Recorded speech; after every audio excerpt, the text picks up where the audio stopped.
Hey everybody, what is going on? We're back with Disc Golf Chat with today's guest. We've been talking about this for a while. Ms. Brooke Johnson. How Hi, are we doing, everybody. Brooke? I'm not too bad. How about you? I am the awesome. Been Hey, enjoying this nice 80-degree weather we've had the last couple days. yeah, yeah, no wind. Oh That's my gosh. that's for me. Yes. You know what? I'm going to skip straight to that question because wind or rain Um, Surprisingly, I didn't think I'd ever say it rain that you because I like can better, adapt. I can see, handle the that's how rain I better. am. So I just know to change my discs. Like I don't throw any of my lucid plastic when it rains because I struggle with the grip on it. But my Royal stuff and my gold line plastic is all I can control it perfectly fine in the rain. Whereas Hmm. with the wind, sometimes it really doesn't matter what you do. The wind is just going to do what it feels like. Yeah, yeah. I mean, on the putting green when wind is blowing, I'm just tapping out right there. It's just I don't know what's going on. Like in theory, my brain tells me if the wind is blowing at me, it's going to lift. If it's behind me, it's going to push it down. No. I've learned when it's windy, just putt hard and direct. Like, Yeah. don't baby it. If you putt hesitantly at all, it's gone. Well, then you know how I putt. I'm the baby putter. First off, let's go with this. Like, comment, subscribe, all those good things. Leave some comments and some questions, and we will definitely try to get to those. And first off, Latitude 64. How Woo. awesome is that? I'm really excited about it. I was super, super excited to get to be part of the team for this season. I've always loved Latitude's plastic. I mean, back when I first started playing, all of the gemstone discs, the diamonds and stuff like that. I mean, I threw diamond for a long time. It was one of my favorite discs, and it's one I always recommend to newer players, particularly females. And they've always had that line of lightweight, of discs that are easier to use, like more understable, and it's something that a lot of other brands didn't have. Hmm. And so it was something that drew me to them originally. And then, of course, I love Kristen. And so I started throwing a lot of her discs, which brought me kind of more into what they make and what they do. And they're fantastic. They've been fantastic to me so far, and I'm really excited to get to represent them for this season. I mean, not to alienate anybody, but I have said for a long time, if I can be sponsored, I want to be sponsored by Latitude. I love their plastic. They're It, so good, and everybody's really been phenomenal. mhm, that is awesome. Then when you got, let's see, you got Kristen and Rebecca Cox. And by the way, Rebecca Cox, keep that hair. My goodness, you look fierce out there, which I know she's not watching, but love it.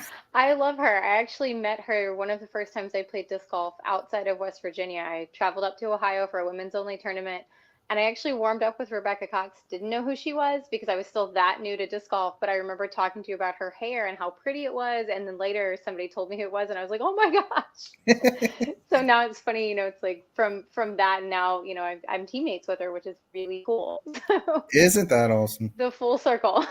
Nice. Okay, how did you get started in disc golf? So I came over from Ultimate Frisbee. I played Ultimate Frisbee since I was in high school. I played club all through college, and I we were kind of at our local Ultimate League, and one of our guys was like, "Hey, you guys should come to this disc golf tournament this weekend. It was a charity ice bowl." And we were all like, "What's disc golf?" He's like, "Oh, you can throw frisbees in the woods at the trees, and it's for a good cause." And we were like, "Oh, okay, cool, sounds great." And so I show up in 4 inches of snow in March with an ultimate disc, and somebody threw me a putter in the parking lot and a bag with a couple beers in it, and here I am. That's awesome. Okay, now how was your adjustment from Ultimate to disc golf? It was interesting. A lot of things transferred really well. When I first started playing, I threw exclusively overhand in disc golf because I was still kind of playing club at the time, and so I didn't want to mess with my club throws. But as I kind of got out of playing club, it just got kind of, what I didn't want to do. I was like, okay, I need to learn the other things. Backhand came really naturally. I had a lot of distance very quickly with a backhand, which was kind of exciting, particularly when I first started playing tournaments and actually playing with other women, because I had always really just played with men, and so getting to play with women was huge. The forehand, however, really didn't transition well, and that's really been within the last year or two that I've actually picked up a forehand that I'm comfortable with, that I trust, that I can use. And it's so funny because that's, I guess, the more dominant throw in Ultimate most of the time is a forehand. So coming over to disc golf and struggling with it was weird to me. What was the biggest difference? I mean, I remember when Brody first come over and seeing videos with him and Paul Macbeth, which we'll never see those again. But No. but I know one of the biggest things he said, he felt like he had to almost throw downwards You on it. did. So with Ultimate, you kind of have a little bit more of that annied release. It's more of an understable disc, and you kind of want to throw it more up to get kind of underneath it, and you're throwing around people, you're throwing over people. Hmm. Whereas if you throw a disc golf disc nose up like that, it's going absolutely nowhere with forehand. And so getting that flat release and more of a kind of a better angle was really hard for me just because the forehand was so natural from Hmm. Ultimate coming over. Yeah, I mean that's interesting because I didn't play Ultimate or anything, but I feel like the majority of the at least the younger generation that's coming up now, most of them have played Ultimate. There is a ton of people now that have came over from Ultimate. It's actually really cool to see, and I tend to make friends playing like that because as an Ultimate player, you can see the Ultimate in people's throws Hmm. on the disc golf course. So it's immediately like, oh, you were a handler, and it's really fun because it is huge now to see everybody coming over. We get a little too old for a club. We don't want to run anymore. Yeah, yeah, yeah, yes. When you get really old like me, the knees are not happy. Ultimate will take them out of you, man. Yeah. So, all right, you played softball, ultimate. How do you think maybe softball or like having a variety of sports in your background, does that, do you think that helps you translate to disc golf better? I think Or it the helps competitive side of it, maybe? definitely the competitive side of it. I've also always played really primarily team sports. So coming into something that's an individual sport is something that I really never done. I played volleyball, I played softball, I ran track, I was a cheerleader, I was in majorette, I was in band. I played ultimate for years, basically anything I could get my hands on, but Hmm. I never really played individual sports. And so that's a completely different mindset. But in terms of like coming over, having that athletic background, already having athletic movements that sometimes women who don't come from a sports background don't have is definitely a huge advantage, I think. Oh, I totally agree. As I see so many people with their kids, once they find something, I was like, oh, this kid might have a talent, they block off everything else. I feel like that's a terrible thing. It's, I guess, that's some people's kind of choice about it. I was very fortunate that my parents let me play probably too many. The only thing I got vetoed was I wanted to play football when I was really little, and my dad told me no. He said it wasn't for girls. Hey, flag Uh, football. I mean, yeah, now I guess that really wasn't a thing in the early 90s, though. Good point. Good point. Yeah, yeah. I mean, I think let kids be kids up to a point, and then kind of let them find their path, and then really support them hard after that. It's Yeah, just me. I'm fortunate they let me play probably too many sports. Yeah, that to me that's like great parenting because it's like they're supporting you and helping you out. So props to them. Very good props to them. All right, do you have any disc golf inspirations? People that you look up to once you got into the sport and said, "I want to be like that," or I want to maybe throw like that. In terms of my game, I really try to model it off of Kristen. She's so clean. Her form is so clean. Her throws are so good. They're so precise. You really don't see her throwing anything kind of wild or outlandish, or, all of her moves are very controlled. And so I really try to model my game itself after her. Um, the other person that I really look up to, honestly, is Owen Scoggins. And with that, it's her vibe, it's her energy. Like, if you see her in person, she is that person. She's bubbly. She'll come up and give you a hug. She's like hooting and hollering with the crowd on the greens. And I Yep. love that about her. And I want to be that vibe on my cards. So those are definitely my main two. Is I was Hey, I was going to bring this up a little bit later, but I've been watching the 2023 U.S. Women's. You and Virginia. Oh my goodness, that We is a had a party waiting to blast. happen. She is so fun and she just runs everything. We had actually been telling the Central Coast guys the whole weekend that we were there for highlights. We were trying to give them highlight reels. And so Virginia and I were just like running stuff from all over the place whenever we could. It was so much fun to play with her. Yeah, I mean, just watching her, she's so cheery, and spoiler, she won. Yeah, yeah, she did. She absolutely killed it, man. The girl is good. She is going to be a force for a long time. Yeah, because it was her and um, Ginny Smiley. Miss Smiley. Yes, yes. Because I was thinking of who won this year, Addison, Yeah, but Addie. she was also on that card. She was. And on the 18th hole of the last round, um, Jennifer parked it, and I was like, oh, Virginia's got pressure on, and she parked it right behind her. I was like, wow, that is That girl's pressure. got ice in her veins. Like she is such a phenomenal player. I played Mhm, with her in at AM Worlds in Indiana in 2022. Yeah. Like trying to think when I was in Indiana. Played with her the first time and she was younger then, but a lot more quiet and reserved and getting to play with her last fall at US Women's. It was so fun because she'd really kind of come out of her shell into the player that she's becoming and she's going to be so fun to watch. I mhm, have no doubt that if she wants to play on tour, she can and she will make such a huge name for herself. mhm. I mean, she talented, definitely. Just watch her play. Hugely talented, can throw a long ways. Her and Addison both are just bombers out there. These darn juniors throw so far. Hey, how Like is Addison? She's really young, isn't she? she is. She's I think 15, 16 in that range. Like Gracious. also so fun and such a fierce competitor. She Mhm, is that girl is so talented and I'm really impressed by all of these juniors that I've gotten to play with. mhm, Virginia and Addie and a couple other girls, Kylie Kohut and Therese and Aubrey Terry. Like these girls they're so good and they're so fun and mhm, they're such good card mates too, which is huge. You don't always see that out of even adults, but a lot of times, younger kids playing in big stages like that, and it's so cool to see. There's such a bright future for FPO. mhm. I love it. Yeah, I because I was watching that. We're just gonna focus on the 2023 right now since we're there. That's fine. But I was watching them. I was watching the FJ15s. I was like, my goodness. Dude, these girls are good.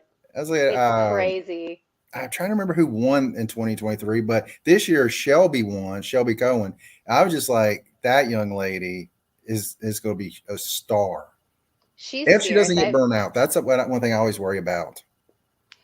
that is the thing is like can they balance stuff like that at that young age, be able to be themselves and be teenagers and also compete. And I know the girls that I've played with seem to be doing that really well. I can't speak for Shelby because I've never met her personally, but she's talented.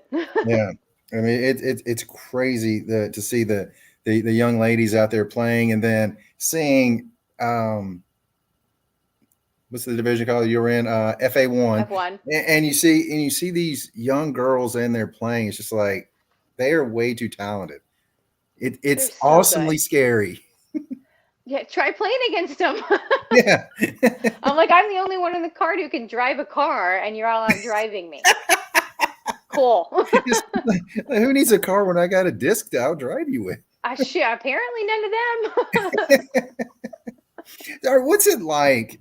Because my assumption is being a guy, which is not relation to this, but when you show up at a U.S. Women's, and because when I was there last year, I could not have been happier to see so many talented women out there playing.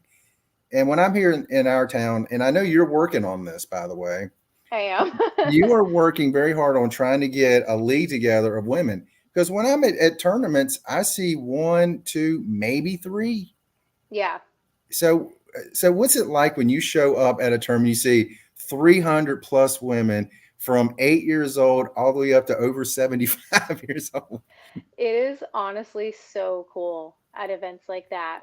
When I first started playing in Charleston, I was the only one. I was the only girl ever at anything, and when I when I moved from Charleston, we had started a ladies' league. There was kind of four of us originally that started it. Me, Taylor, Cherie, and Jody. It was kind of like, it was just the four of us for a really long time. And they've had like close to 10 the last couple of weeks. I still follow, my league back in Charleston, and it's so cool to see the growth that the sport has came from, just in the couple of years that I've been playing to see we had a record field this year, 350 women almost in Texas, which is unheard of. And Hmm. I'm playing in a women's team event here in June that currently has 200 women registered for it, which is That's just awesome. crazy and awesome. And I love to see so many just talented women out enjoying the thing that I enjoy. Hmm. Because It's last year I awesome. thought about this after going to the U.S. Women's, I was like, man, I would love to try to start a women's league. And then I remember one small little detail: there's no way a guy can do that. Not well, it's a little I bit mean, harder. I was like, because I literally thought I was like, okay, women's league, women show up, and like then they see me there, I'm like, and they all get in their car and run away. I was like, I understand. I understand. So I am so glad to hear that you're working on that. How is that going so far? So we're still at the beginning stages of it with the time Mhm. change just happening. I'm kind of seeing where the other leagues and areas are kind of landing, like on what days, and then also trying to kind of gauge interest and find out from the ladies, what day works for you guys. In Charleston, we always did Mondays. So that's kind of my default. And then also around here, I think is a day that doesn't typically have a league on it. I know Bedford doesn't have anything. Peaks doesn't have anything on Mondays, at least at the current. So, but we're kind of seeing where that lands and kind of getting feelers out. And anytime we've been at events, I've been kind of reaching out. So hopefully we should have a first date for that set very soon. I'm hoping within the next couple of weeks. And fingers crossed it'll get some more ladies out. So it's not just, me and Selena and Brittany and Nicole. We'll have some more Yeah. ladies out playing with us. Well, I didn't. I said I know you, Selena, um, Nicole, and what's her name, Kylie. Oh, Kylie, yeah. Kylie when she's in town. Hmm.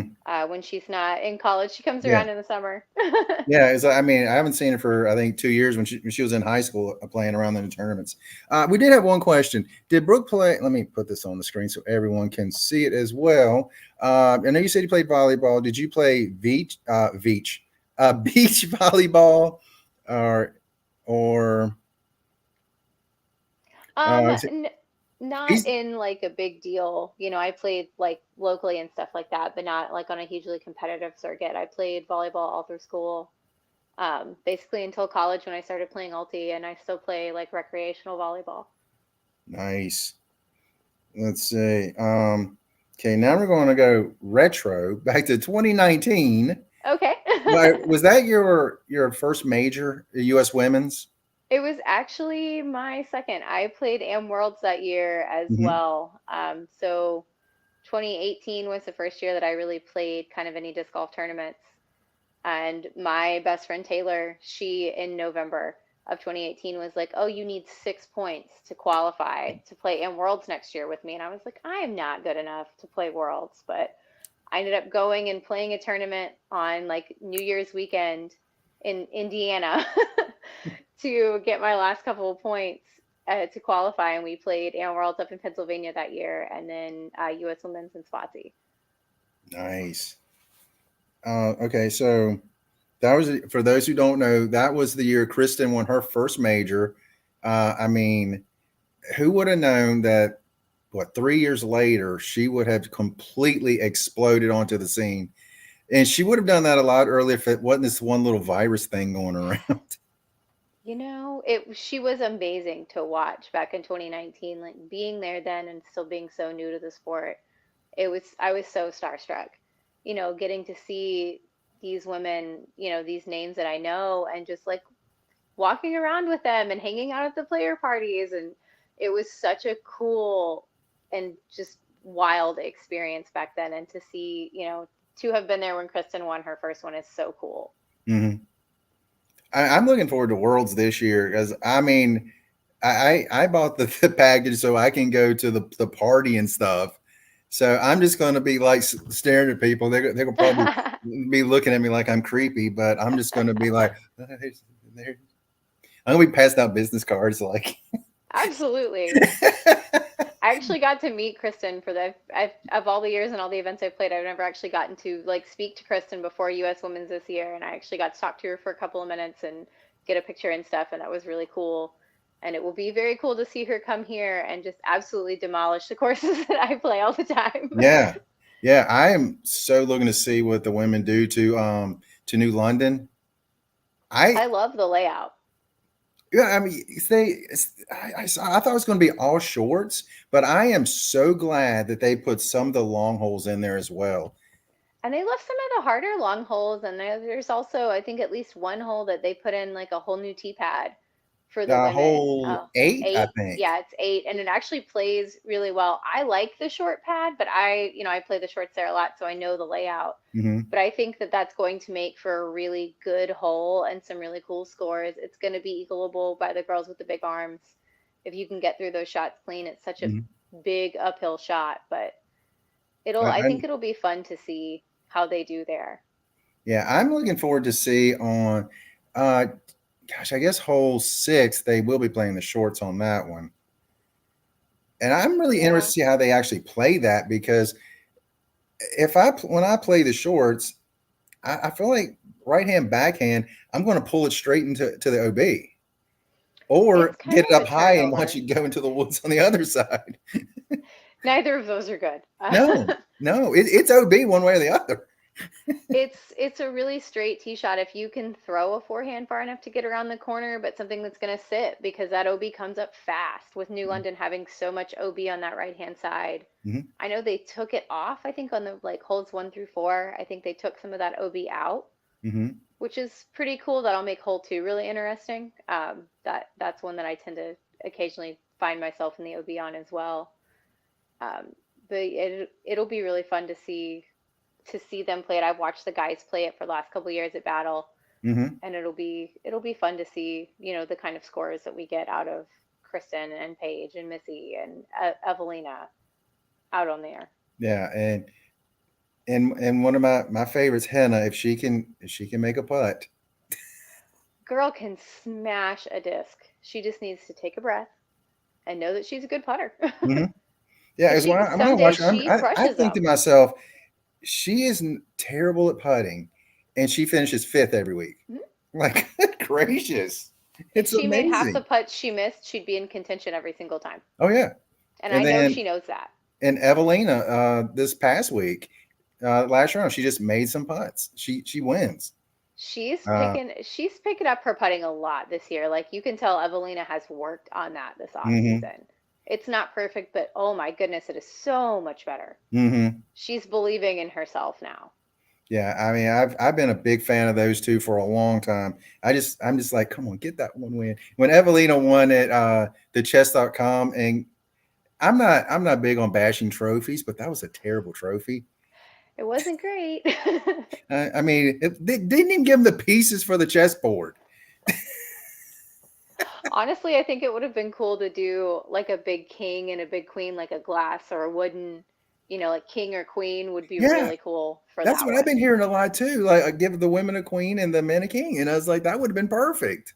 We better get some cool ones here for Worlds this year. That's all I got to say. I I don't do know who's want in to. charge of that, but I do want to get in touch with was it Greg Heidelman?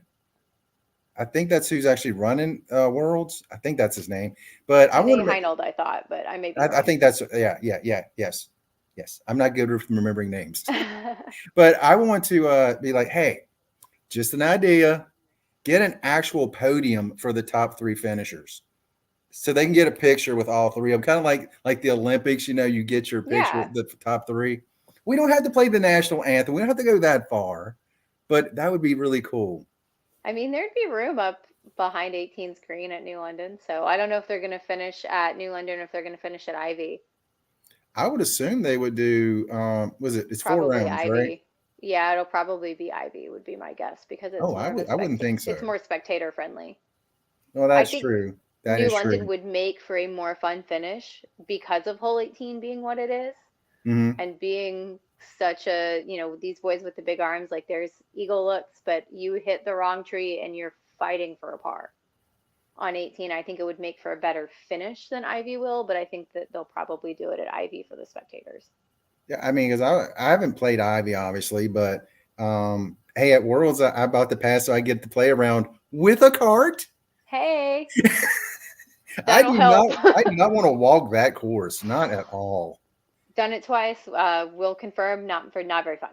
Would much Yeah, prefer a cart. but those are both in October when you walked it, wasn't it? No, so I played it in almost exactly a year ago. Actually, late March last year, they did a flex start on a That's Friday, right. and it was raining sideways and windy and terrible, and I didn't want to be there, and I Yeah. wanted to quit. Yeah. I mean, because I'm just thinking in August, it's gonna be brutally hot. It's wide open. Oh, it's gonna be I so told hot. I told who was Juliana Corver when she was on, I was like, hey, take a lot of fluids. You're Yeah. gonna need them. So if you don't get a cart, you're gonna need it. It was hot when we played at Battle last year in October, and that's what we were all saying. Like, man, we would love to have carts out here, but I mean, I understand why they're not allowed, but I wish that they were. Yeah. Yeah. I mean, I'm just like, be fit. I told people, I was like, I'm probably just gonna stay in New London the whole time. New London will make for, I mean, they're both, Ivy's a really good course, and I like that there's the balance of the wooded and the open. Hmm. That it's not, if it's just open, I think it really favors bombers, whereas the woods kind of favors the technical players and can hurt, the big distance throwers. Hmm. And I like having both for a Worlds. I think it makes it fair, it gives everybody a good chance at it. I mean, that's why I like 17, 18 finish. Because 17 is very tight technical. 17's mean. And then you have 18, you're wide open. Well, not completely wide open, but it's fairly wide open there If you for miss the 18. trees and you Yeah. stay in the center on 18, it's totally going to be eagleable for some of these arms, but Oh gosh, that's crazy. 17 can bite you hard, hard. Mm-hmm. So, gosh, can't wait. It's going to be fun. I am doing everything I can to get to play. I'm hoping I get to play. I'll be really sad if I don't. I have to Uh, wait for a while to if you register. believe it, So you can achieve it. I'm just like fingers crossed that by the time that I'm able to register, there's still some spots left because I'm going to be on it the second it's open. Nice. Um, bag or cart? I have only ever played with a card at a major. I bought mine when I was in Florida at Am Worlds, because the first practice hole I stepped in a fire ant hill, Ooh. and my immediate thought was, oh my God, what if I set my bag on fire ants during the middle of the tournament and then they're on me? Like it's going to be terrible. Hmm. And so I that night went and bought a cart at the Fly Mart, and I'll use it for flat courses. But Virginia, West Virginia, where I've always played most of those courses, not a good idea. Yeah. Only reason I thought about that because I've seen you with a bag, and then when I was watching this tournament, I was like, oh, she's got a cart. I did My not very know. lovely friend Dustin Olin let me borrow his cart for that when he came up and caddied for. So he came up and caddied for me for the very first day. A friend of mine from Roanoke, when I found out that I was being filmed, I had a mild panic attack because I'd never been filmed before. And I called Dustin and was like, "Hey, you want to take off work and come down to North Carolina and caddy for me?" And he was like, "Yep, I'll be there and I'll bring you my cart." So That's awesome. love you, Dustin. Hey, that's what friends are right there. That's Yes. it. See, I remember seeing you at the 2023, and I was like, I looked at my friend Jason. I was like, I think I know that girl right there. He goes, "Oh yeah, that's Brooke. She plays in our local league." I was like, "Oh yeah, that's why I know." I Yep. was gonna come over and talk to you that day, but you were just all over. That's just me. Yeah, I was like 1 minute I would look, okay, you're over at the T for the FPO. Next thing I look, you're over in the tents over there where they're selling stuff. Next thing you're over there watching the amateurs playing. I'm like, okay. And then I I also like thought she has no idea who I am either. So there you go. I would have said hi. I'm She's like, always, especially at stuff like that, I know so many people from where I've gotten to play so many places, so I like to watch my friends play, and I like to, I know a lot of the vendors. I like to talk to the vendors, but also I'll go and watch the hole that I'm playing. and watch how, if I haven't teed off yet, watch how the ground's playing, how the wind's playing, like how the discs are going on that hole to give myself a little bit of kind of research into how I need to play that hole today. Hmm. Okay, when you practice, when you have a practice round, I've been meaning to ask more people this. How do you practice?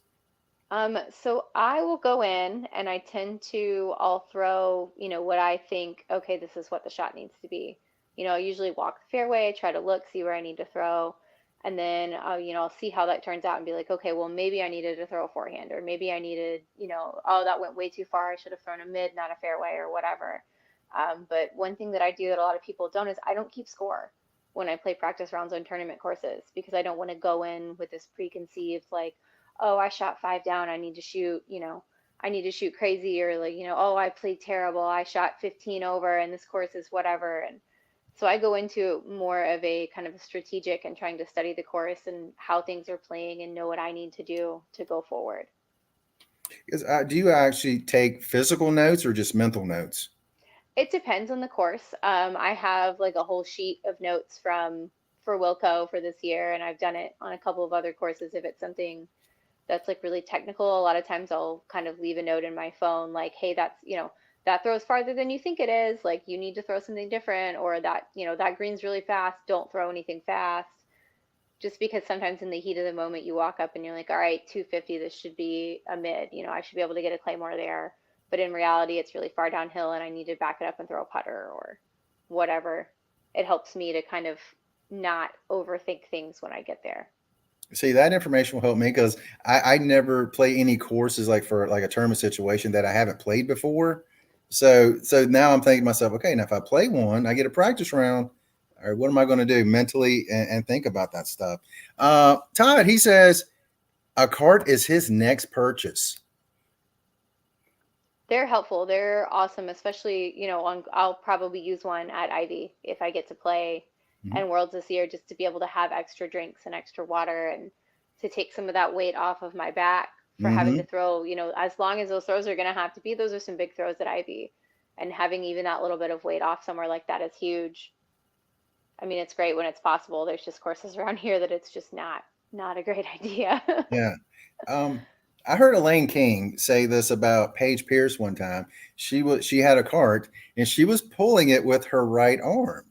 And she's like, "Oh, you don't want to do that. You could hurt your arm." I'm like, kind of don't see that, but okay. I get the logic. It's almost, kind of like you should pick your bag up with your non-throwing hand, right? It's like the same thing. You should pull your cart with your non-throwing hand. I think I tend to just grab whichever is closest, kind I'm of for always both. right-handed. I'm just grab right-handed and throw it on there. Now, do you have a your cart? Is it like the smaller cart? Do you have like the big cart?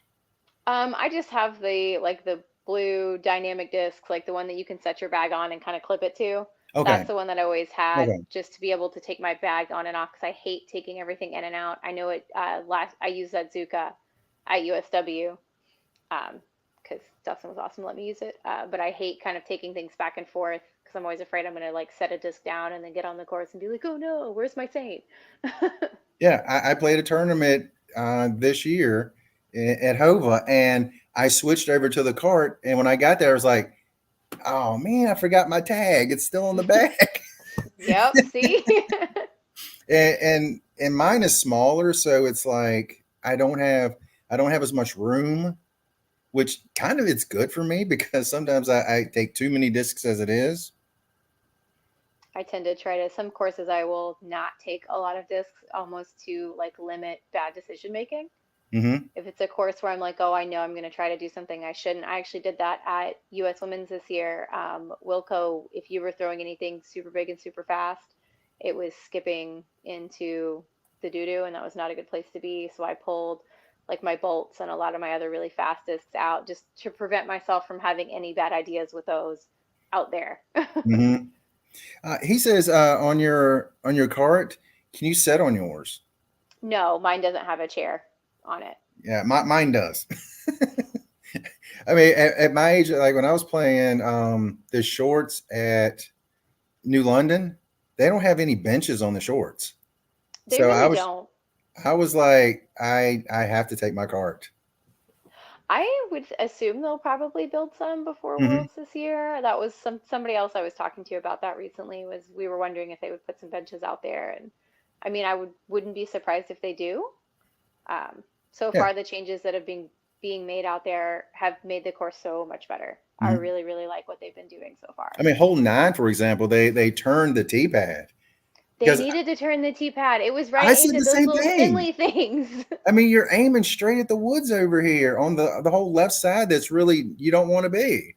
It was such a silly angle on that tee pad. I've always said they needed to take it and just turn it like just a little bit, and that's Hmm. exactly what they did. And it's so much better, so much cleaner of a tee shot now. You think they'll play that as a par four? I don't know. Because it's like Um, 700 and something for the FPO. I mean, if they leave it as a five, it's gonna get eagled. Yeah. Someone like Kenna or Evelina, or honestly Chris and her own, like they're, not counting, someone like Eliezra who can just absolutely Oh smash my one. Like goodness. How is she, what, 16 and throws over 500? so far, she throws That's so far, that's insane to me. and it's so Um, clean. yeah. Do you like that there's a 500-foot difference on that hole for men's and women's tees? In terms of like FPO level, the majority of the girls who are going to be playing could play from the long, but I don't think that a lot of women are going to have great eagle like birdie looks from back there. I mean, I don't think many would I have par looks from there. If you don't clear that first dip up to like where the short pad is, if you can't clear up to there, you're Hmm. in a lot of trouble. And there are definitely women that can't. I mean, I think that's at least three to clear to that. So I don't know. Mm, I think that the whole plays great from both. I think that I Hmm. typically get really annoyed when I don't floor it from the shorts. Yeah. Whereas from the longs, I'm like, heck yeah, par. Like, let's I go. mean, me with my noodle arm, if I get a five from the shorts, I done something. I'm pretty Um, annoyed if I'm not putting for par from or for birdie from pretty close from the shorts. for those who don't know, at some point we're going to record a round, and she will absolutely dominate me. It is what it is, and that's okay. Hey, I have no shame. It's all good. And I will certainly try. Don't put that much pressure on me. well, hey, I'm talking trash to myself. Great day. Woods are open. I prefer open, but I like to throw far. I enjoy letting the disc fly. I like wooded courses. I'm from West Virginia. Everything we have there is wooded courses. So it's not that I don't like them. I think maybe I like open courses because I've always played so many wooded courses. Hmm.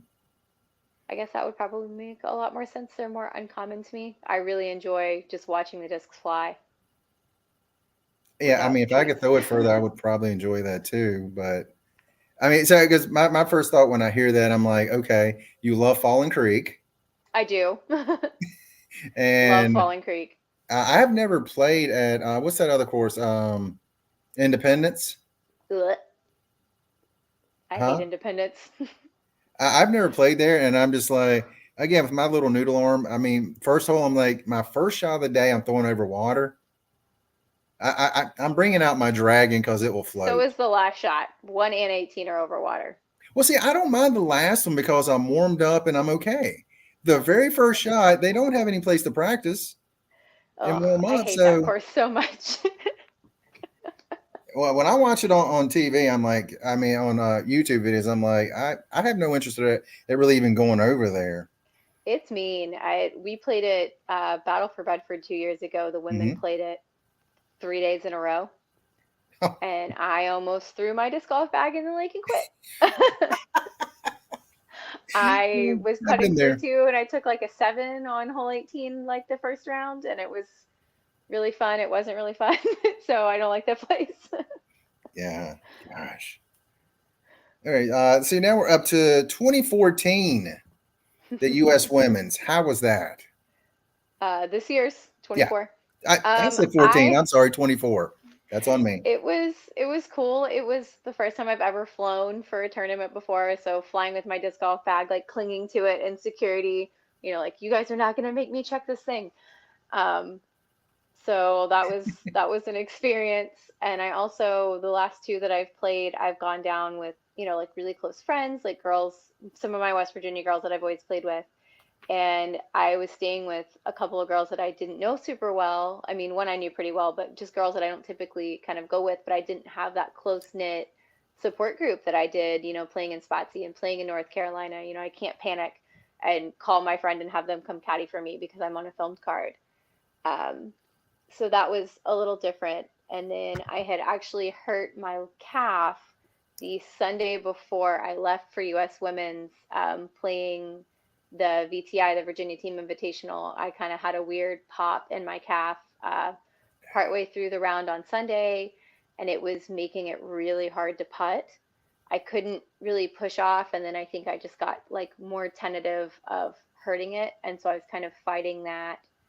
You can actually see it on the coverage that I had KT tape up the back of my right calf on the final two rounds I played with the tape, and it helped a whole lot. I'm me, so I was kind of downplaying the injury, like it's not that bad, it's not that bad. It was. We're good now. It's much better now, but that was something to kind of have to fight through and go down there. In terms of like the tournament itself, U.S. Women's is always an amazing, just an awesome opportunity and event. I loved that they had the FPO course at Sprinkle Valley. Really cool course, with the brewery right there, like such an awesome tournament central, really good vibe, really fun things to do. It's one of my favorite tournaments of the year, and so that was kind of why I made a point to go down there and play it.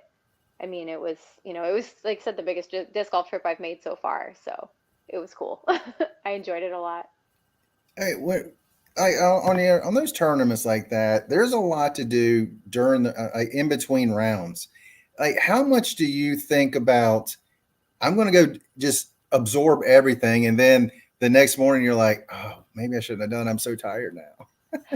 So I am notorious for kind of running myself ragged at stuff like that because I want to be part of everything. I want to watch the pros. I want to talk to my friends. I want to see the vendors. I want to check out what's going on. I want to go to the tournaments, the putting leagues and things like that. And for the last two majors, not this one, but USW last year and AM Worlds last year, I was also doing the commentary in the evenings with Skyheiser, and so it was just constant. But for me, that keeps me focused. Everything I'm doing is disc golf. I'm focusing on my game and, doing the commentary. I'm getting to watch the course and see how it plays and go, okay, well, tomorrow, they all did this on this hole, so I need to try that. And for me, like that's how I want to be at those kind of events. I know some people kind of want time to kind of get away from it and decompress and, kind of not be in disc golf mode. And when I go to a major, like I am there to be in disc golf mode. And so I love it. And I am dead tired when I get home, but it is so fun and so worth it to me for the experience. Okay, you mentioned the flying because I've thought about traveling places, and I'm just thinking I have a Latitude 64, the E4 luxury bag. I'm like, where can I get that in the overhead? Yeah, that's what I have. I have the big, umbrella holder, fancy pants E4 bag, and it counts as a carry-on. Okay. I verified before I went because I said there was absolutely no way that I was checking that thing. I was not risking that getting lost. Like I'll lose my whole wardrobe and buy new clothes when I get there, but I'm not losing that golf bag. Yeah, that's always what I was wondering because I was like, how do you do that? It's like I don't want to check it in. No, yeah, no. I was like, they were kind of side-eyeing me on my first flight because I didn't have quite as early of a boarding time. Hmm. And so I'm just like kind of like holding it, like I will find a place. I will not put this under the airplane. They don't like the extendy poles though. They'll give you like weird looks in TSA with the extendy pole. So if you take an extendy pole, put it in your checked bag. Okay. You can have it, but they're going to go ask 15 questions and make you stand there. Okay. All right. The extended pole. Do you have just the regular one, or do you have the one with the suction cups?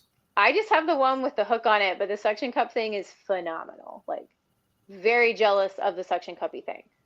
That Yeah. thing is like the best disc retriever there is outside of my dog.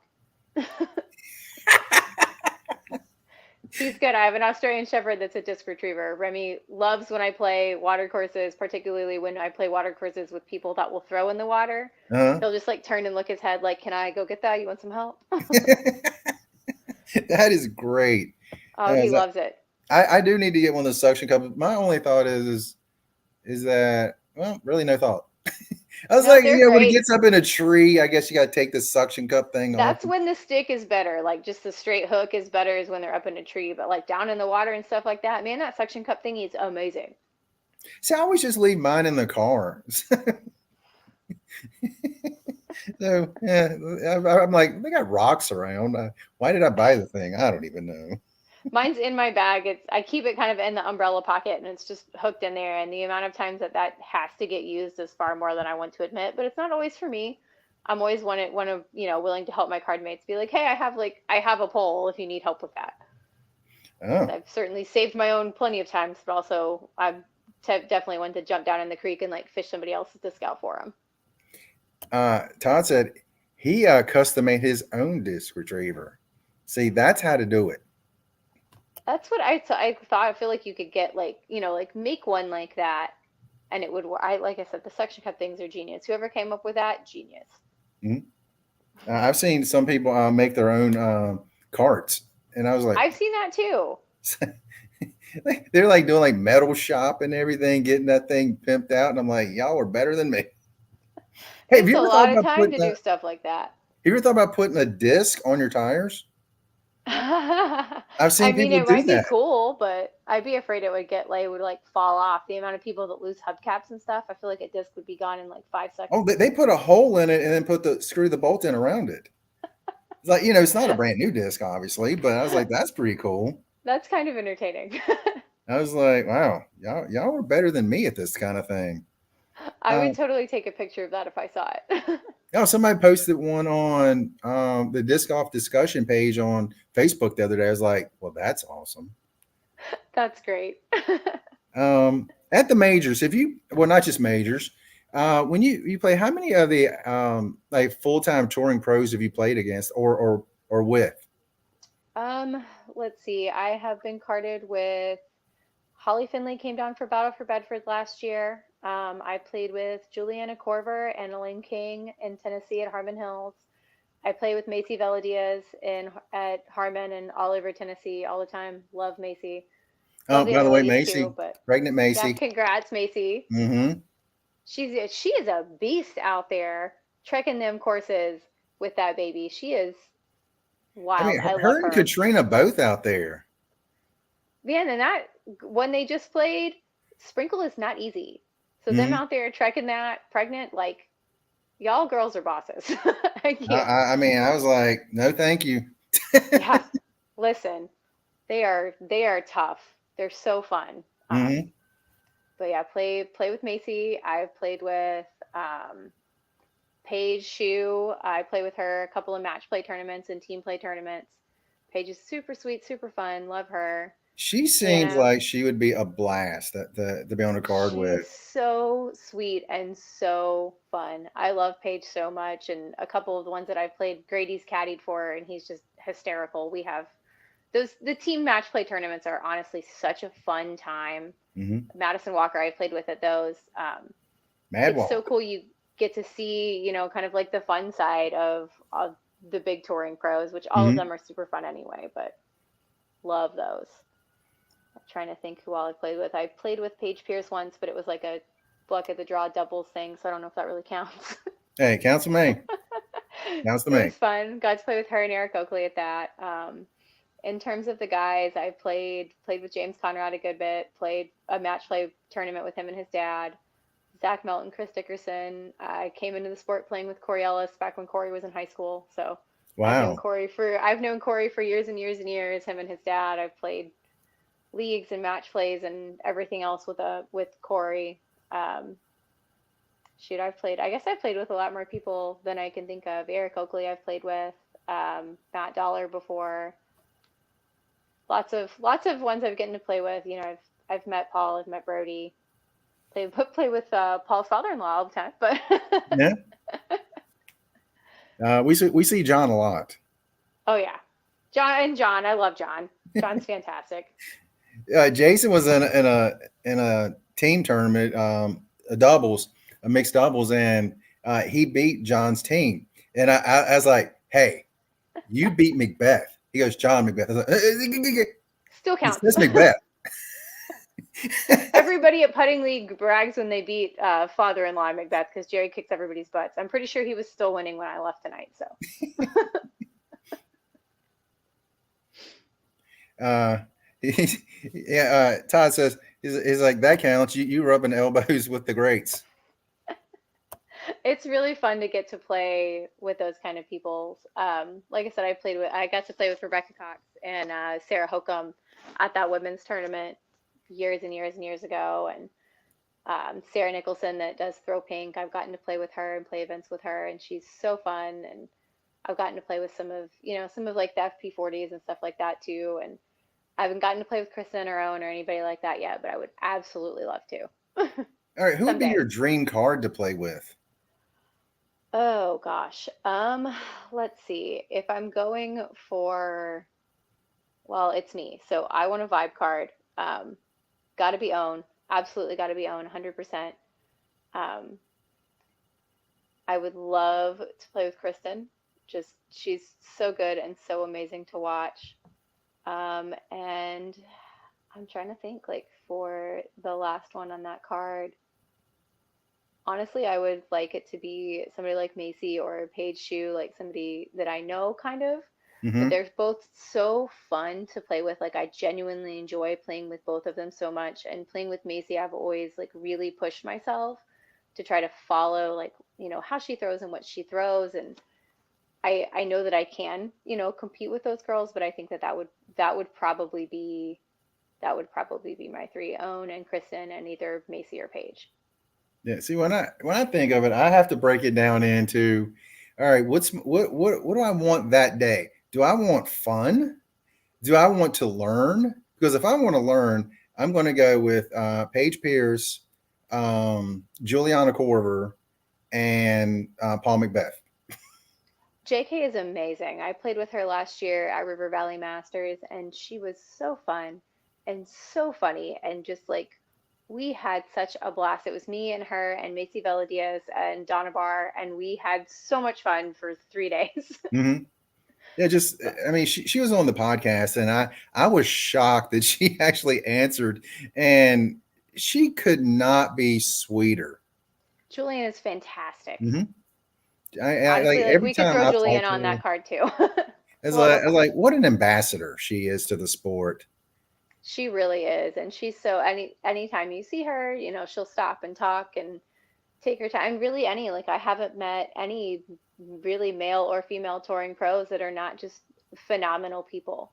Hmm. It's really, really cool to see, even at the high level of the sport. Like I said, Own will like stand up from her beer and give you a big hug, and it's so, so cool to see how awesome disc golf people are. I love it. Is there anyone that you've seen the first time you saw him, you were like, wow, I did not expect that from them? Um, Let me give you an example. When I was at U.S. Women's last year, when Sarah Hokum got up and threw her first shot, I was like, I did not know she threw that far. Missy Gannon, same thing. I was Sarah like, oh bombs. my gosh. Seeing Owen Scoggins cash a 70 some foot putt in person, like I know she can do it, but seeing it in person was still like surreal. The first time that I was just like, I mean, it literally looked like the putt came from absolutely nowhere from where I was standing. It was so far away. Hmm. And as soon as it went in, I was like, that was Owen. So wild to see stuff like that in person. And I think just like getting to see the pros throw, like I throw pretty far, and I don't typically, at least up until, recently when I started playing at the higher levels, like for the longest time, there were not many girls that I played with that outthrew me. And seeing some of these FPO girls now, like I'm like, shoot, I can't throw at all. Like, Yeah. they can absolutely smash. Another It's one that surprised cool. me, and I don't know why this would surprise me, but when I saw Haley King, I mean, obviously I know she smashes, but it looks like the disc comes out of her hand at just a faster pace than anyone else. She It's has a lot of crazy. snap. She has so much kinetic like energy in her throws. There's so Mhm. much power behind what she throws, and it's really cool.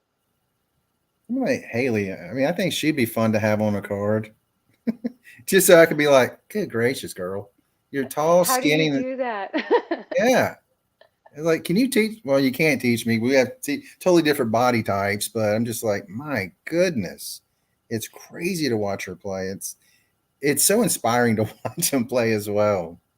It's really fun. I love it. I love seeing women's sports become such a big thing. Like it's, Hmm. Kristen and Owen and Paige, like those are just as big a names as Paul and Ricky and Simon, and Hmm. they're all so cool. I love it. I mean, I will tell you with zero hesitation, I enjoy watching the FPO more than the MPO. Well, it's a completely different game. Like the women are Exactly. playing, I tell people that. it's so much more technical what the women are doing, and most of the FPOs, like their max distance is going to be much more similar to like an amateur level guy. Their game is going to, you can't throw a 600-foot sky hyzer shot. Yeah. And yeah, Ricky can, and it's really cool when Simon does it, but like most people are not going to be able to do that. Whereas being able to shape a line like Paige, or hit a forehand like Own or like Kristen is something that's more reasonable to do. I Okay. love that I the don't know how full owned those coverage are is forehands. I got to be honest. it, I mean, I'm like, how amazingly around overstable trees. are those discs? Very, very, but you know what? They go around the trees so perfectly and just flare right to the basket. Mhm. I mean, like, It's was it 2 weeks wild. ago when she set the record for the highest average for a tournament? Is like, gosh. And that 13 down, holy moly. Hmm. Oh my goodness, that round was so, and she just like, she could not miss a putt. Hmm. Her putting is so amazing. I don't even know if her putting style is teachable because that It's putter comes out like this. at 1,000 miles an hour and goes straight in the basket. It's so wobbly. I'm like, how are you doing that? It's so different from like Kristen's, Mhm. she's very clean and very precise. I was watching a couple of her putting videos actually today. Earlier today, I was watching some of her putting videos for form and stuff like that, and she is so different from Own. Own is very, almost everything Own does is so unorthodox, but it works for her, and I love Oh it. yeah. I mean, and we mentioned this earlier. Her backhand has become a weapon. Yeah, I mean, which she's is she's so 40 cool. plus, and it's seemingly every week she improves. It's mind blowing.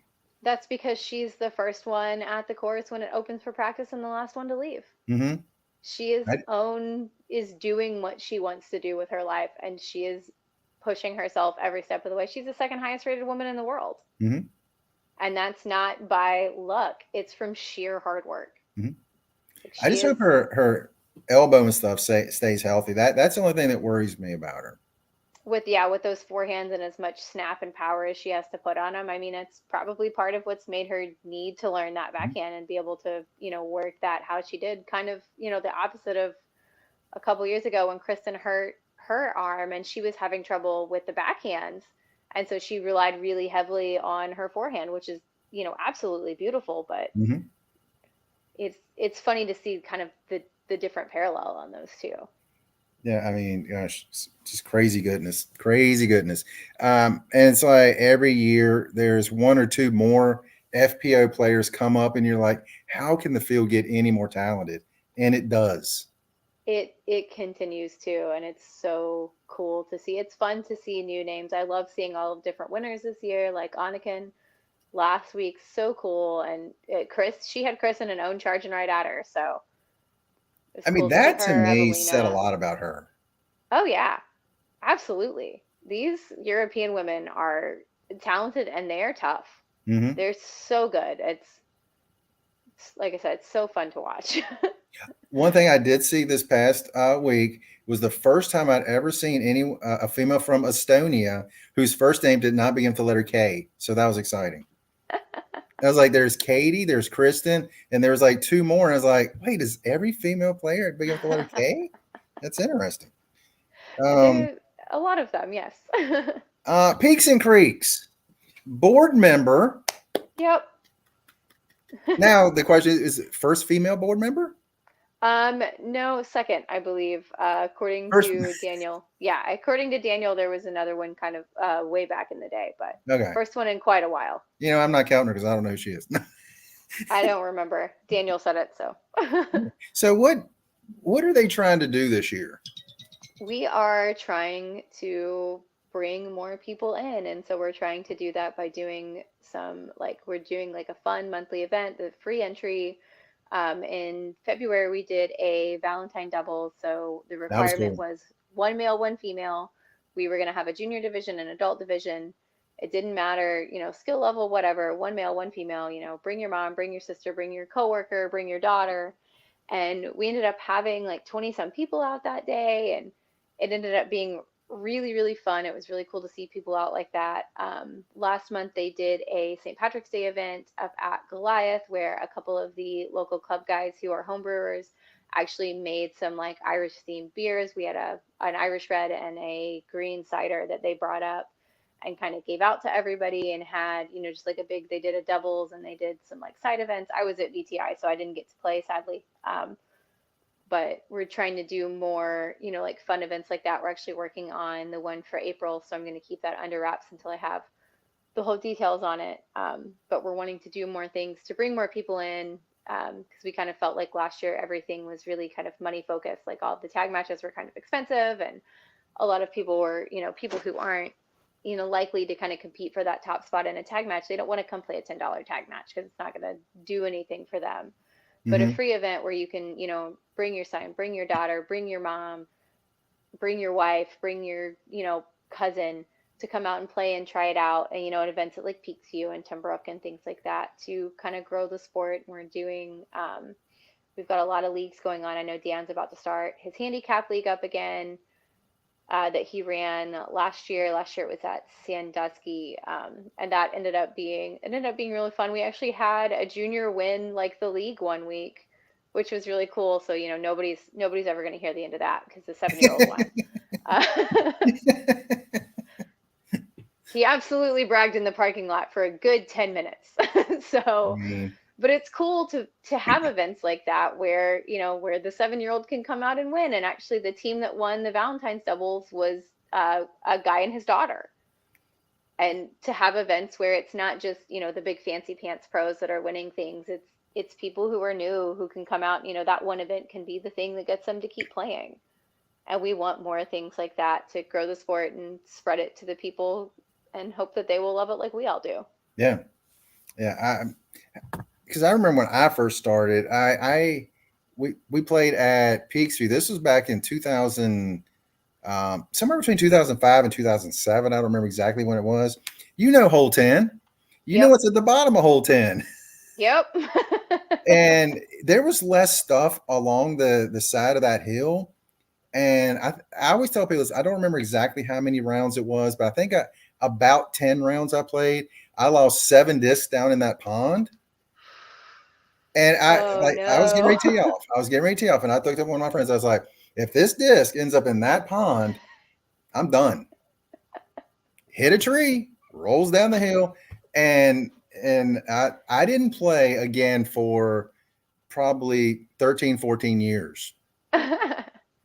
And one of my friends, he's like, hey man, you want to come play? I was like, you know what? I just watched a video. It just happened to be Paul Macbeth and I was like, you know what? I'll give it a try. I tell you Totally what, addicted Peaks now. Views, it may be short. It's not that beginner friendly. Like it is a pretty technical little course. For me, it's a great, I typically will grab a couple putters in my Brave when I'm playing the shorts and, work on my putter shots. But it is, man, like you hit some of those trees and it's rough and it gets Yeah. rough quick. Yeah. I mean, And there's not a flat green on the course, I don't think. Sort of 17. I do hate when they change the baskets. I wanted them to change the baskets so bad, but hole 14 and 15, they raised the baskets on those two. You mean they're the correct height instead of in the ground? Okay, but here's the thing. The one we did build a platform on. We did build a platform on 15, Here's but my thing about 14. To me, that was kind of a signature hole for that course. And now I'm like, okay, if this is the correct height now, go over to Sandusky, hole 6, lower that to the correct height. that one, Sandusky 6 is high. 1 and 2 are both super low. They're 2 perfect. specifically at Sandusky is like in the dirt. Yeah, on my last video at Sandusky on hole 2, I was like, hey, look, this basket is at a little lower, isn't it? You know, That one stunk in people the that know ground. Peaks View will get that joke. Oh yeah. I But finally birdied 17 last week at Peaks View. It's the first yeah, time I I've ever was in got it. front of you and I heard you cheering and I looked over and I saw you running toward the basket. I was like, Because I hit a big jumper. I was hype. And I yeah, big putted all the guys on my card too. Ha! it, well, we were going so slow. I think by the time you got there was 2 groups. Yeah, it was 6 of us that were playing Yeah, together. that was us. We were having Uh, fun. It was fine. but I mean, my best on that is like when I get a par on hole 17, I'm excited about that. If I can miss those spindly trees over on the right with my tee shot, I usually can get in like circle 2. But Hmm. I haven't hit that putt before. I usually end up kind of too far left and under that one big tree, and I don't have a good run at it. And Hmm. I had a run at it, and as bad of a round as I was having, that kind of saved it for me. Yeah, that's awesome. I mean, I that used to be my go-to course when they changed the baskets. When I get to uh, when I get to 14, I get so depressed. I miss it so much. And then I'm that just excited to throw a putt that sticks in the basket because the amount of times I had him go straight through some of those baskets is just insane, those old ones. that's true. They were not really catching much. No, just what they felt like. Yeah, well, I will say this. You know what? If we had these baskets, I might have 2 or 3 aces, but as it is, I have 0. I would have a couple aces on the wrong baskets if we had these ones before, but I've definitely hit some of the shorts going for the longs multiple times. All right, we're gonna get close to the end. Where do you see yourself in a few years in the sport? Let's say 5 years from now. I mean, my goal would be to be on tour. At that point, I would love to be. I would love for disc golf to be my main job and not have a desk job and have to just sit and stare at a computer all day long. Be that I would love to be playing on tour, but maybe it would be another facet of the disc golf world. But Hmm. I still see myself heavily involved and hopefully with a really cool, women's league going on here in Virginia like we have back in West Virginia and continuing to play like I like to do. That's awesome. Yeah, I mean that's being talking to Rebecca. You know Rebecca, I do. and she's trying really hard to push herself further, and just hearing her talk about it, I'm like, my gosh, that's got to be difficult. Oh, I guarantee it. Just trying to play as much as, as needed to tour is crazy. Hmm. And it's a lot and she's definitely pushing herself really hard. We laugh any major she and I have both played. We've been carded at least one round. And that's since Worlds in Indiana. So we get to play together a lot and she's definitely out there working hard to make it happen for her too. So I mean, what do you think about let's what's the most number of tournaments you've played like back to back to back, like bigger tournaments, like pro level type tournaments? I mean, I like straight weekend after weekend after weekend. I think I've played 8 or 9 in a row, but that wasn't all like high level sanction stuff that kind of involved some like team match plays and things like that. Hmm. I don't typically put a whole lot of big ones on top of one another, mostly just because it's expensive, to Right, go right. to, a multi-day ATR or having, I do work and 9 to 5. And so I have to have the time off from work to be able to take, a Friday or a Monday or whatever. So I've really never been able to do a bunch of big ones back to back like that. Uh, Is it difficult on your body to play to travel to an event, now practice 2 3 days, then play like a 3 day event, now you're traveling again, process starts all over? Is like, how difficult is that week after week after week. Like I mean, I see the pros. Now people think, oh, it's easy. You're only playing for 3 days. Oh You're no.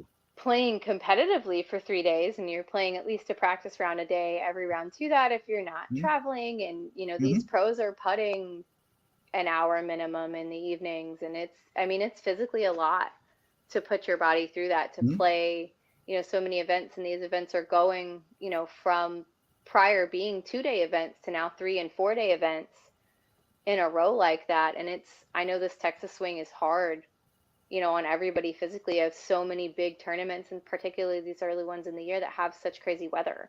Mm-hmm. Also, a windy round or a rainy round takes out so much more out of you than even just like a sunny round does. Mm-hmm. It's physically a lot. Even at the low tier stuff that I've played a bunch in a row like that, you wear yourself out and you burn yourself out if you don't take care of your body and take care of your mind.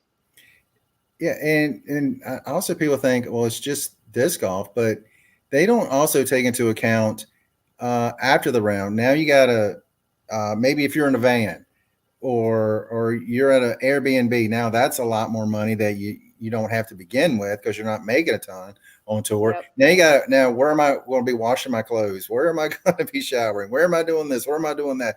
I got to find food at some point too, and Yeah, it's where am I parking? Where am I sleeping? What am I eating? It's so mhm. much on the touring pros. Yeah, because I thought about that. Then I thought, now we got people coming from Europe week after week. It's like I can't imagine the culture shock to begin with for them. Oh, I guarantee it, especially the first couple of events they play around here. It's probably so wild, the difference, between the two. I haven't gotten to talk to any of the European players like really extensively, but that's something that I always wondered, like what is the biggest culture shocks they face coming over here and playing? Yeah, I want. I so badly want to have one of the Europeans on. I would like the Bazooka. I would love to talk to Albert Tom. I think he'd be awesome to talk to. You might be able to get one of them to talk to you. I Nah, mean, they all seem super nice. I feel like they'd probably say yes. I mean, I'm not saying I've messaged him, but I have. But and then the second thing is like, will they understand my redneck voice over here? I mean, I feel like European, they're much more used to different accents and stuff like that, whereas over here, there's not as much difference, I guess. Like there's, regional or whatever, but nothing like there is with the different, Finland versus Estonia versus Norway versus, anywhere else. Like I guess those are the three major kind of countries that we've got touring pros from, but Mm-hmm. Yeah. I don't know. Oh, and by the way, Todd says he needs a jump putt. It took some work. I Macy Bella Diaz is I had Macy kind of help me with one. Her jump putt is so good, and so I've tried to kind of copy Macy's form with that, and it's slowly we're getting there. Every now and again, I'll hit a really cool one. Is she is she still jump putting with the baby? I don't know if she's bold enough to still jump putt now. I Oh man. wouldn't put it past her. I know I talked to her husband at US Women. I talked to her for a while too. But she's playing disc golf every week. She's playing pickleball multiple times a week. Like she's still super active. Do you ever do a step putt? Um, nah, sometimes. Usually the only time I step is if my footing is bad. Um, but I don't feel like it gives me a whole lot of an advantage. Sometimes I will if I'm kind of far out and I really want to run it, but I feel like my aim is not where I want it to be. I would rather just throw it harder, and then if I step through, I step through. I don't know why I'm just thinking of random questions now, but could you ever throw like James Conrad? What, from like running way behind the tee Yeah, I mean, pad, like or his dad has a phenomenal like cover of James's throwing. mhm. Um, no, I think that I would trip. I'm so like I I'm clumsy. I almost guarantee that I would try to trip if I came from off the tee pad. But When I saw works for James. last year was the first time I saw the men in person, and that was at the tour championship at the end of the season. I was like, I knew he ran from a long ways away. I was like, I had no idea. I mean, he looked like he was 20 feet behind the tee pad on hole one, and I was like, how do you do that and not just fall flat on your face? And man, it works for James. Yeah. I don't know. It's his dad's course up in Shawsville. The tee pads up there are absolutely massive, and Jim always jokes that they're James approved. I mean, he did hit this one pretty good shot a few years ago.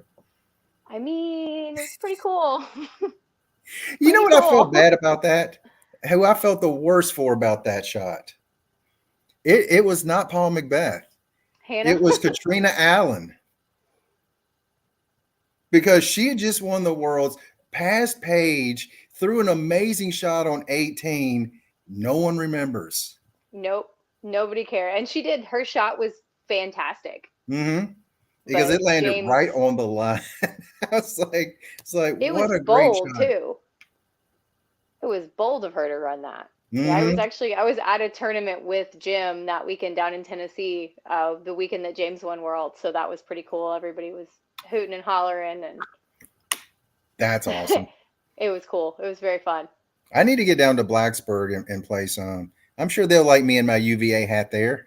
They'll only pick on you a little bit. They're good guys Yeah. up that way. No, I've been there down that part many times. Everybody's always pretty cool. Just like when some of the Hokies go up towards Charlottesville, people are happy. They don't care. Oh yeah. So, anything else you want to talk about this evening? I don't know. Anything else you want to know? Let's see. Hey, chat, y'all got anything else? Is jump putt uphill? um, Jump putt was from really far out, Mhm. and yes, it was uphill. So Okay, one thing I've been seeing a lot, speaking of jumpers, I just thought of this. I've been seeing people ripping Kristen Tatar's jump putt lately. They're like, oh, she's not on the ground while the disc is still in her hand. Like, I don't know if that, as long as she releases, does her foot doesn't have to be on the ground when she releases, does it? yes. So when you step putt or jump putt, your plant foot does is supposed to be on the ground before you release the disc. Uh oh. And it seems like every year the internet picks somebody Hmm.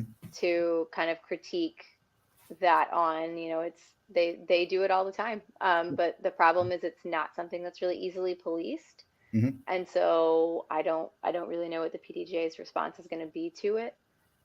Um, just because it's really hard to watch both of those things at the same time, and it is a very kind of bang bang play. So if you don't have that being able to stop film like they do with Kristen because she's almost always filmed, Hmm. I don't really know how you're going to be able to police that in a manner that becomes fair.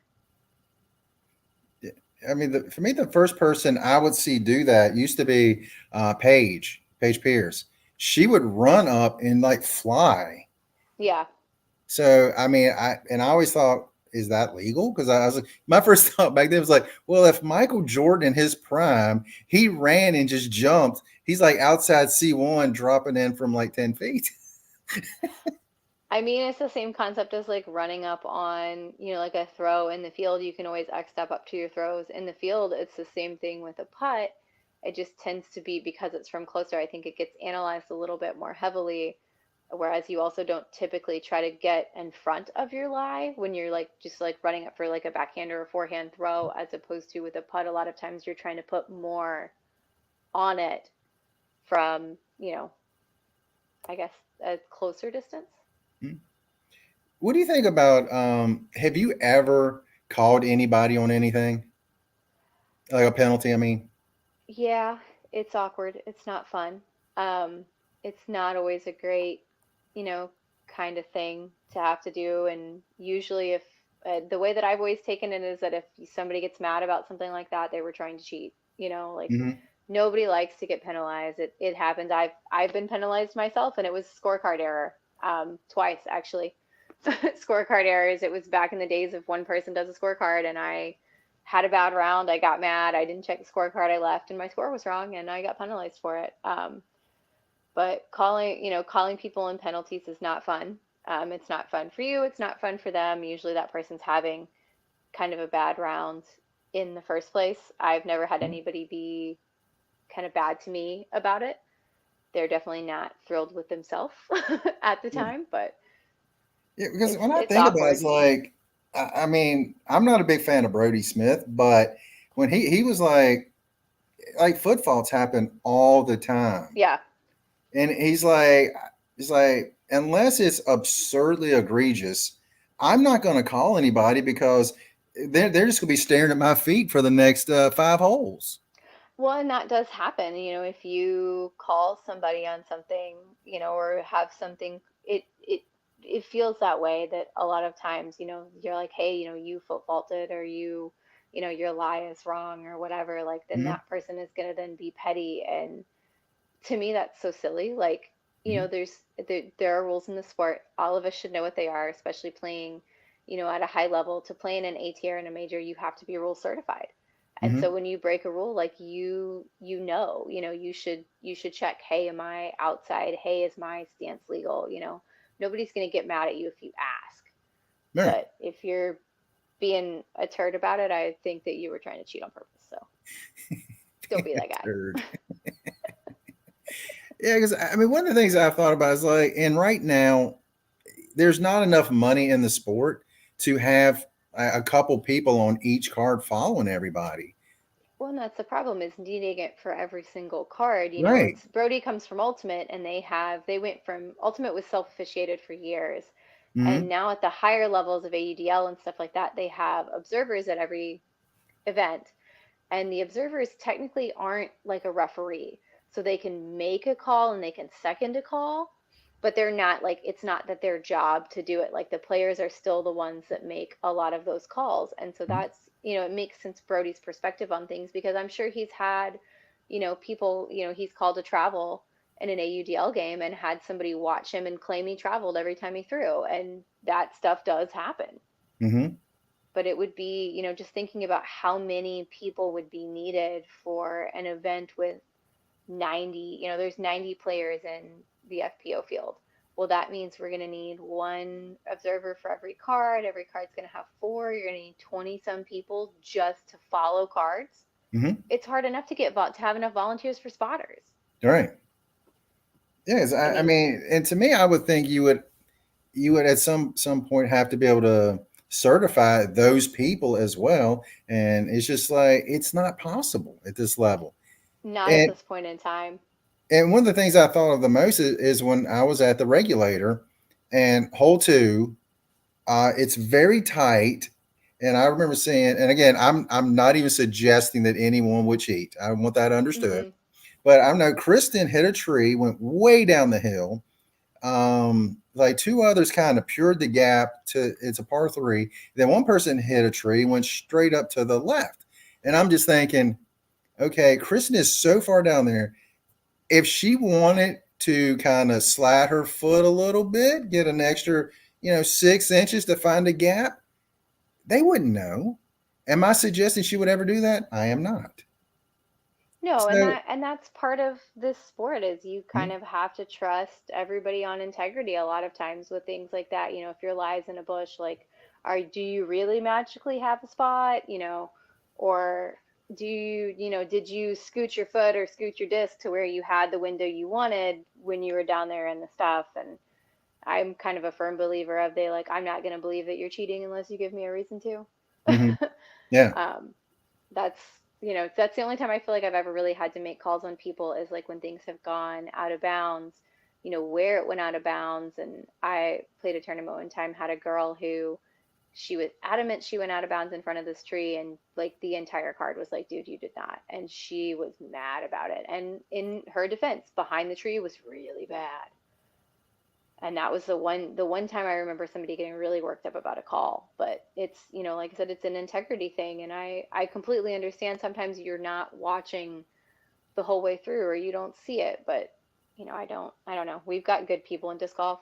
Luckily we don't have a lot of cheaters. Yeah. So All right. I think this might be the last question. Do you think they should make tees and pads for every course? what do you Unify. mean? I can't remember what they say. Make them all the same. um I would prefer that. I think that the different surfaces can be in. it can impact how a course is played at concrete tee versus turf versus pavers versus natural tees. It can be a huge impact. I mean, I've played courses, natural tees with ultimate frisbee cleats.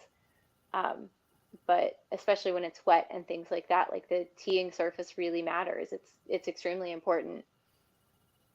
I wouldn't hate that. I think I would probably be more, I would prefer they uniformed the baskets Yeah, yeah. See, more so first, I but mean, for me, I mean, I like in my head, I would go with the tee pads first, just because I've played some concrete pads, and and when they get a little bit wet, I'm sliding all over the place. When I get some of the turf ones, like at New London, I feel like I'm safe on those all the time. New London has really good tee pads. Mm, They did a great job with that course mm, there. The ones I think I dislike the most are pavers. There's a lot of courses in West Virginia that have pavers, and they're great unless it's like icy, and then they can be really scary when it's icy. mm. It's And like that, I baskets. mean, I mean, I feel like generally I'm not very good, so I'm not hitting the baskets that often anyway. But I feel like I'm okay with most baskets. there are, certain baskets benefit certain putt styles. Like you can't really putt soft on Hmm. prodigies. Um, but I guess that, it's kind of part of the courses, and I guess that's the argument to have the different one is, different courses are different play styles. You're not going to get the same shot shape or the same terrain on every course. You're not going to get the same baskets at every course either. I Yeah, mean, I prefer like veteran baskets, but and when we look at Peaks View, the old ones you couldn't throw too hard. The new ones you have to throw a little bit harder. yes, completely different putting on the shorts there now. Yeah, but hey, I'm coming around to it. I don't know. Maybe I'll eventually like it. Sandusky still don't like. That one basket is really high. I've definitely circled that basket putting before. It's not fun. Yeah, I mean they need to put a little step ladder down there for me. Come on. They had I don't know if you ever played over at Mayflower when they had, I think it's hole 13 or 14. They had it like up on stairs. Like you had to literally climb upstairs to get your disc out of the basket. It got knocked down at a windstorm about a year ago, but it was Oh, it was crazy high. Like it made that one at Sandusky look like it was on the ground. wow. Have you played Montvale? I have not. Okay, well there's one that's on a stump. You have to kind of walk around behind it and come up and get it because it's up on a hill too. So that's kind of fun. There's It's a one at fun course. There's one at Goliath that is super elevated like that too. It's significantly easier to putt from one side of the basket to the other. I have to like it's like on a hillside and then there's also like a stump. So I Mhm. have to like go to the backside and stand on the stump and then still reach. I went to Mays Mill one time. He had that one is like 12 feet up. They don't have any super elevated ones at Maze now. They do have the one in the ground though. Hmm. Um, that one downhill shot where the basket's in the ground and that one's really fun. I mean, they had like a big ladder so you could climb up to get the disc out, and on top of that, it was an uphill. But anyway, the people watching have no idea what we're talking about, but that's okay. Local course is very fun. Yes, yes. All right, Brooke, thank you so much. Thank you for having me. I really enjoyed We it. had a big good time, and hey, at some point, hopefully, we can get out and record some rounds and have a good old time. I'm down, absolutely. And you can teach me why I round so much. I'm sure I can help. It couldn't hurt. All right, Brooke, I'm do you have here for it. any sponsors or anything you want to mention? Just Latitude 64, they're fantastic. They make fantastic plastic. You should throw it. Specifically the new release, the Brave, that came out about a month ago. Do your game a favor, go get one, throw it. It'll go far, I promise. I've got two ordered. They should be arriving soon. I cannot wait. I love them. Such a good disc. Yeah, I'm going to be borrowing yours. Absolutely, that's what I threw off the tee on 17 when I birdied it the other day. So, No, there you go. I throw right now Katrina Allen Sale on that. good disc. I used to throw a sail when I first started playing. I really enjoy that disc. But that's all we got. Okay. And you guys have an incredible day.